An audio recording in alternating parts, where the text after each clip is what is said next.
বোয়ালহালিদ রাহমাতুল্লিল আলামিনুর শুভাগমন ও উরসে গাউসুল আজম দস্তগীর উদযাপন উপলক্ষে পবিত্র খতমে সহিহ বুখারী শরীফ এবং 20তম দুদিনব্যাপী আজিমুল শান মিলাদ মাহফিল অনুষ্ঠিত হয়। জানুয়ারির 8 তারিখ বুধবার গোলামানের গাউসুল আজম দস্তগীর সংগঠনের ব্যবস্থাপনায় উত্তর কঞ্জুরি কালাইর হাট এলাহাদ নেজি খানহা শরীফ প্রাঙ্গণত প্রথম দিবসের সংগঠনের সাধারণ সম্পাদক মোহাম্মদ নাসির উদ্দিনের সভাপতিত্বে আবু তিয়ব রুকনের সঞ্চালনায় এডে আলোচক হিসেবে উপস্থিত আছেন সাউদার্ন ইউনিভার্সিটি ইসলামিক স্টাডিজ বিভাগের সহযোগী অধ্যাপক Syed Mohammad Jalaluddin Al Azhari, Ahsanul Uloom Jamia Gausia Kamil M A মাদ্রাসার মুহাদ্দিস হযরতুল হাজ আল্লামা ইদ্রিস আনসারী, মিজানুল সালাম জামে মসজিদুল খতিব ডক্টর মাওলানা মোহাম্মদ সাইফুল ইসলাম আজহারি। ওই শরীর বেহেশতে প্রবেশ করবে না যে শরীরটা গঠন করা হয়েছে হারাম দিয়ে। আপনার উপার্জন কি হতে হবে?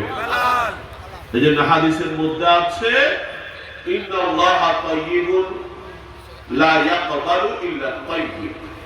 আল্লাহ পবিত্র এবং পবিত্র ছাড়া আল্লাহ অন্য কিছু গ্রহণ করেন না। ইহুদি নাসারা খ্রিস্টানদের কালচারকে আমরা সাদর সম্ভাষণ জানিয়ে কবুল করি।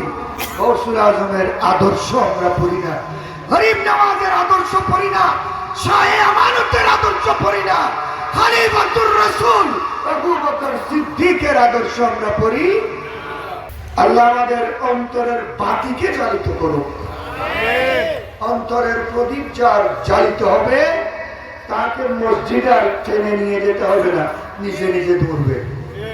এ সময় অন্যান্যর মাঝে আরো উপস্থিত ছিলেন কাজী মাওলানা শাহী ইমরান কাদেরী, মোহাম্মদ সেলিমউদ্দিন, ওহিদুল আলম ওয়াহিদ সহ আরো অনেকেই। শেষে দেশ এবং মুসলিম উম্মার শান্তি কামনায় বিশেষ দোয়া মোনাজাত পরিচালনা করা হয়।